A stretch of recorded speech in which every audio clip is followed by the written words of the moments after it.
ओम लक्ष्मीनारायणाय पुष्पाणि समर्पयामि। ओम वनस्पति रसोधार्य सुमरोहरमयामि विदितं धूपं प्रतिगृहीतं। ओम लक्ष्मीनारायणाय धूपः समर्पयामि। धूपार्थे पुष्पाणि पुष्पे।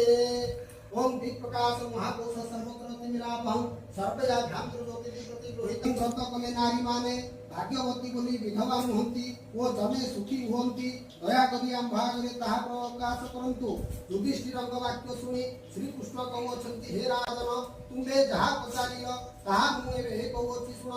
स्त्री माने नानादी व्रत पाळंती हे तन्मध्यरु प्रधान व्रत सावित्री व्रत नामरे कथित। से व्रत कले पति पुत्र धन और मान लाभ करती अति आनंद दिन कटाती।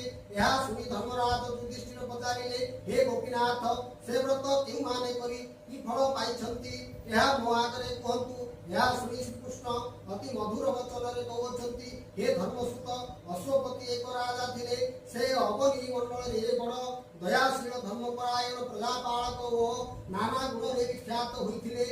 कुबेर भंडार परी ताहांक भंडार परिपूर्ण थाए केवल तांकर पुत्र नथिबारु से राजा कर मन विरस होइथाए। एही पई केते दिन गला उतारु एक ऋषिवर सेही राजा को निकट गमन कले।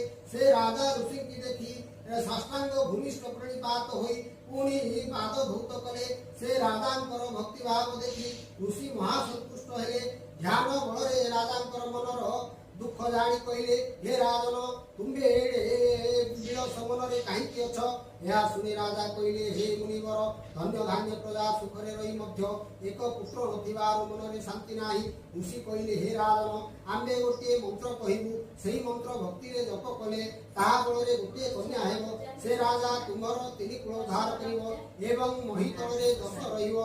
तुम्बे एही कथा कर। मुनिवर राजा को मंत्रटी कही चली गले। सेही दिन ठारू अश्वपति राजा नियम रे मंत्र जपंती केते दिन उतारू सेही मंत्र प्रभावरू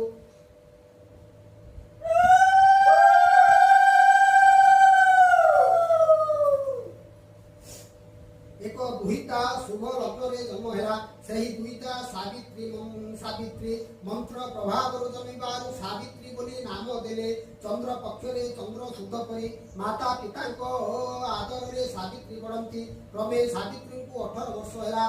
सावित्री संगे परिवार धरी ऋषि का सावित्री स्वप्न रे पुरुषों मुख देखी नाही। दिनकरे सखी मानक धरी वन विहार करुथिले। एमंत बेले ऋषि मानक सहित एक सुंदर पुरुष को देखिले।